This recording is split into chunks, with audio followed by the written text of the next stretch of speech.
proceed with the breathing exercises I assigned you, for they are producing in you much needed changes. Adhere closely to my instructions and carry forward the work. It should now be automatic. Note how, in doing so, you are carrying forward 3 lines of activity simultaneously. 1. A physical activity. 2.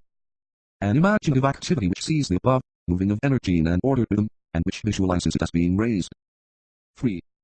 A thought activity which is subjectively and steadily aware of the dual process and of its objectives. The objectives are to organize the energy body, and so order the forces of the body, that a mental effect is achieved.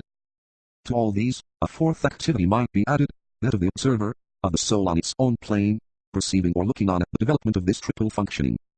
Forget not, my brother, that all disciples must learn to be conscious simultaneously on all 3 planes and to carry on consciously several activities. This exercise should train you in this facility. I would remind you that there is often a deeply scientific, 248, reason for the exercises and suggestions which I may give. They may not be apparent to you at first, but your ignorance in no way negates the efficacy of that suggested. The inner work of organization can proceed easily when there is no understanding of the reasons for which it is done. Discipleship in the New Age. January 1935. My brother of old. My message to you this year is the one with which I ended my last communication to you. I stand by. When I last said it to you, I was under no illusion as to the extent of your problem or of the weakness of the agonized equipment which you brought to its solution. The outcome of your struggle a year ago was very problematical. It is not so now. The ancient habits of thought and the quick submerging by the old rhythms are still possible. You are oft profoundly discouraged by the cropping up of the hydra of resentment and of suspicion with its many heads. Yet much progress has been made and your astral body is really quieter. This you know yourself. You are finding it easier to swing into other interests. The periods of submergence in the old lines of thought do not last so long and your understanding is growing. 509. The fight is not yet over, but by May 1936, you should have reached the point where the sense of inner freedom will be so strong that you will realize that the things which affect the personality and which come from the point of development and from the lack of control of the personalities with which you are associated will fail to exert any real power over you.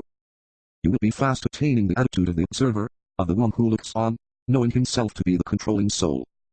Will you, my brother, take the various personal instructions I have given you during the past years, and, on some quiet day, read them through uninterruptedly and at one sitting? You will, in this way, get a picture of your spiritual problem, and of my effort to help you solve it, that will be constructively useful.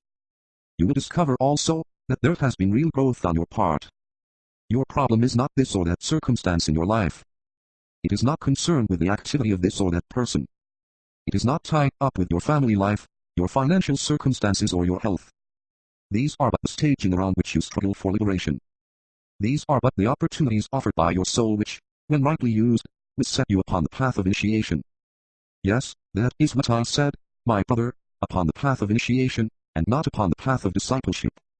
You are already upon the latter path. You know well within yourself that if you could achieve detachment, and if you could arrive at a stable, focused mind, that the whole of life would simplify for you. Initiation is simplification. Discipleship in the New Age. Cancer, being the door to incarnation, has a close relation to Scorpio through Neptune and Mars, both of whom are expressions of the 6th ray energy. In Cancer, you have the devotion of the soul, developed to such an extent that the urge to manifest overcomes all other urges, and the processes of incarnation impose themselves upon the soul. In Scorpio, that same spirit of devotion, which is based on the sense of duality, and the need to go outdoors that which is not the self, is turned in the reverse direction, and the urge towards liberation, and the desire to tread the path of return becomes so strong that the disciple submits to tests, reverses, at tremendous cost and pain, his position upon the wheel of life and assumes the attitude of the observer in contradistinction to that of the experiencer. Old identifications cease. New trends toward higher, subtler and more spiritual identifications begin to appear, and then Neptune and Mars begin to play their part. Esoteric astrology. I will, therefore, ask you to intensify your effort each month at the full moon period, and seek to strengthen your tie with myself and with your fellow group members. One word of warning only will I give. Success along this line will bring both its rewards and also its difficulties. You will have to watch with care for the undue stimulation of your astral or emotional nature, with consequent and subsequent glamour. You will have to exercise the deepest watchfulness in the endeavor to work thus on the astral plane, holding simultaneously the attitude of the observer on the high plane of the soul. No constructive work and no service of vital importance can be rendered in this difficult sphere of activity, unless there is this detached and liberated attitude. You are to work in one of the most difficult spheres of activity, perhaps the most difficult to which a disciple can be called, and hence the advisability of working there. 18. In group formation. I cannot emphasize too strongly that you are to work as a group, and not as individuals. Glamour, a world problem, the mode of awakening the intuition. I dealt with the subject of death in a treatise on white magic, focusing therein primarily upon the physical processes of dying and doing so from the point of view of the onlooker or observer. I sought there to indicate what the attitude of the onlooker should be. Here I would like to present a somewhat different picture, indicating what is known by the departing soul. If this involves repetition of what you already know, there are however certain basic repetitions and statements I wish to make. Let me tabulate them with brevity. We regard them as foundational and factual. pg. 428-31. Esoteric healing, the process of restitution. February 1936. My brother, there has been for you a great stimulation of the entire psychic nature during the past 6 months, due to the close, 287, attention you have rightly given to your personality unfoldment. Due also to the strenuousness of the experiences to which that personality has been subjected, and due too to the effect of increased integration and to the psychic atmosphere in which you live. Your residence is in the great psychic center. This all indicates a step forward, provided you continue to hold with care the attitude of the observer and do not identify yourself with the phenomena which you experience and may experience in the future. These experiences hold, as well you know, the seeds of danger, the danger of the detail and of the phenomenal happening seeming of greater importance than of the whole and the formless. For you, however, this was a needed step in the integrating process. The sense of the abstract and the formless was unduly developed in you.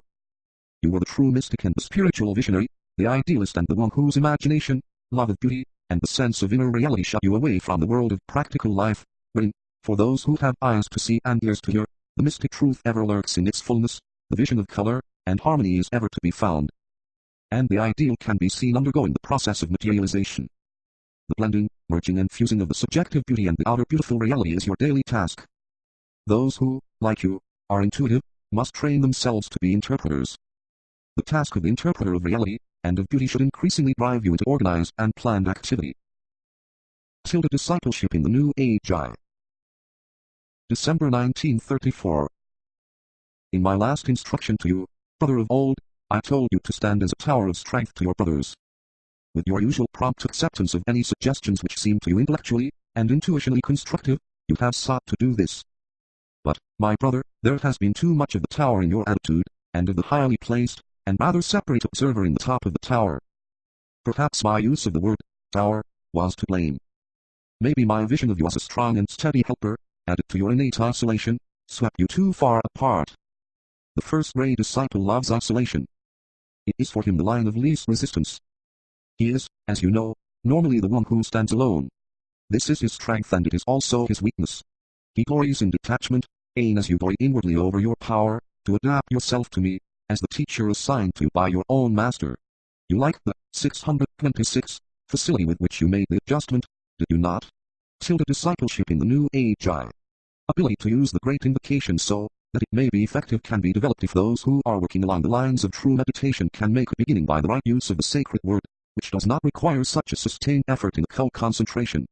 They must learn to breathe it forth in the manner I have indicated above when speaking of the great invocation, and must also learn to gauge its results in their individual lives, thus viewing those lives from the angle of the trained spiritual observer. I would like to touch briefly, and for a few minutes upon the significance of the entire process, and method of invocation. Much has been said and written in the past by the curious investigator, and by those engaged in magical work of any kind and at the use of invocation as it applies to elemental forces and subhuman agents, with the consequent evocation of active agents and responsible energies of some kind or another upon the physical plane. What is oft forgotten is that this process consists entirely of the production of contact, and subsequent control of the forces of earth, water, fire and air. This is one of the aims of the magical, 149, workers, but it concerns material nature, and the control of substance and, in the realm of the lower occultism, is allied to the invocation, and evocation of money, good health and the tangible material results as practiced in the realm of mysticism by many schools of thought. Note this, for it holds a clue to the relation of occultism and mysticism upon the lower levels of consciousness and indicates the need of both groups to shift their focus of interest and their emphasis onto the higher and more spiritual values. The control of the natural forces, and the evocation of the desired material rewards will arrive normally and inevitably but as secondary effects. They will depend also upon the karma or destiny of man recognized and considered, and the man will escape the danger of being himself controlled, and motivated by the forces of materialism, letting in, as this condition must, much that is evil and dangerous. The invocation, evocation and resultant activity, of the hierarchy and of those forces, energies and beings who are not controlled by matter in any way, or by substance, the lower pole of manifestation, but who are related to the positive spiritual pole is a new activity, and as yet relatively an untried experiment on the part of humanity and the formulas unknown. Of what use was it to impart the formulas to humanity when it was as yet controlled by the lower values, and unable to lay hold upon the soul aspect, and to function on that level of consciousness whereon the soul is found? Only those can use the formulas effectively who live, work, think and feel as souls, which means ever in group terms. Today, however, there are those in every land who are rapidly becoming aware of the soul as a controlling factor in consciousness, who respond to world affairs and conditions increasingly as souls, and who can, therefore, be trained to work upon the physical plane. When this is so, it becomes possible to impart certain of these words of power and mantras and to institute that new and potent activity which will bring the hierarchy and humanity into conscious and direct cooperation, as well as Shambhala and certain great 150 forces which are interplanetary or solar, and also great cosmic energies. It is now possible to discover those who, being free within themselves and who are learning rapidly to be detached and selfless, can institute and carry forward the task of invoking these higher spiritual forces, thus reinforcing the efforts of the Great White Lodge. It is this process of spiritual invocation which will motivate the new and coming world religion. This is not magical invocation, as man understands it, and which is concerned with the invocation and control of the substantial and elemental forces of the manifested world, but the invocation which will evoke contact with the spiritual lives and the divine embodied energies as well as with the hierarchy, which is their intermediary, in order to bring about the manifestation on earth of the soul of humanity and the qualities of the subjective and inner divine life which all outer forms veil. This is now for the first time possible in the life of the planet. The externalization of the hierarchy. When Uranus controls, the Leo person is significantly the true observer, detached from the material side of life, but utilizing it as he pleases. His spiritual consciousness is capable of great expression and he can be, as has often been pointed out by astrologers, both an electric, dynamic leader, a pioneer in new fields of endeavor, and also a magnetic center of the group whether the group is small, as in the home, or vast as in the nation. He is then polarized above the diaphragm, for the lower more material aspects of life have really no great appeal to him. He is then profoundly conscious of his own identity, and this makes him dwell definitely in a state of self-awareness, with its consequently abstracting powers. He is instantly aware, once he is spiritually awakened, of his motivating impulses, and this leads him to unimposed self-discipline, the thing the Leo subject sorely needs and which must always be self-imposed and self-applied, for he brooks no disciplinary measures which others may seek to impose. Discipline imposed by people upon the Leo person leads invariably to revolt and rebellion and the expression of that which the discipline is intended to eradicate. Discipline imposed by himself leads to the perfection of which he is notably capable. It is this innate ability to control which frequently gives the Leo subject an apparently negative attitude to life. He inevitably believes that his destiny is determined and that all that he has to do is simply to be. He refuses often then to change or to take action, and when this is carried too far it leads to an unexpectedly futile life. The lion must emerge from its lair, and this injunction is badly needed by Leo aspirants. It will, when followed, lead the self-centered Leo consciousness into decentralized, selfless Aquarian awareness. It will alter the self-service of Leo into the group service of its polar opposite, Aquarius. It might appropriately be added here that the prayer, or voiced aspiration of the true Leo person can be expressed in the words of Christ, so well known to all of us. Father, not my will but thine be done. I would also call your attention to another interesting fact in connection with this sign. No planet falls in Leo and no planet is exalted in this sign, whilst the power of both Uranus and Saturn is somewhat lessened, except in the case of the initiate who responds powerfully to the esoteric influence of Uranus. The same basic teaching is here conveyed, as was taught by the Sun ruling esoterically and hierarchically. Leo in its consciousness is the dominant self-aware agent and has therefore the control, and can, because of this, remain uninfluenced.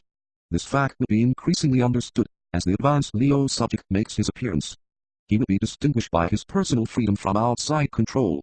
He knows innately that he is king of himself, the ruler of his own life and, therefore, no planet is exalted and likewise no planet falls. The power of the mind, as symbolized by Uranus, is lessened, for it is not the mind which in reality controls, but the self, or soul, using and controlling the mind. The man is not then conditioned by his surroundings or life events but rules them with deliberation, bringing out of circumstances and environment that which he requires. Saturn, therefore, the lord of karma, has his power lessened in this sign. It is for this reason that Saphariel is incorrect when he gives Saturn as the ruler of the first decanate. The three decanates are given by him as being ruled by Saturn, Jupiter and Mars. Alan Leo is, however, nearer the truth when he gives us the Sun, Jupiter and Mars. Esoteric astrology.